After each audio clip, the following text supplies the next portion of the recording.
শুনতে পেলাম পোস্তা গিয়ে তোমার নাকি মেয়ের বিয়ে। গঙ্গারামকে পাত্র পেলে জানতে চাও সে কেমন ছেলে? মন্দ নয় সে, পাত্র ভালো, রং যদিও বেজায় কালো।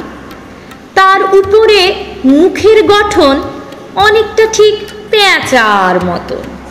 বিদ্যে বুদ্ধি বলছি মশাই, ধন্যী ছেলের অধ্যাবসায়।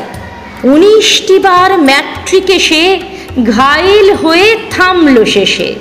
বিষয় আশায় গরিব বেজায়, কষ্টে শিষ্টে দিন চলে যায়।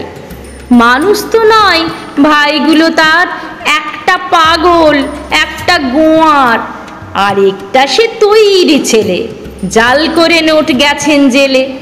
কনিষ্ঠটি তবলা বাজায়, যাত্রা দলে 5 টাকা পায়। গঙ্গারাম তো কেবল ভোগে পিলের জ্বর আর পাণ্ডু রোগে। কিন্তু তারা উচ্চ ঘর, কংসরাজের বংশধর। শ্যামলাহিড়ি বনগ্রামের কি যেন হয় গঙ্গারামের। যা হোক, এবার পাত্র পেলে এমন কি আর মন্দ ছেলে।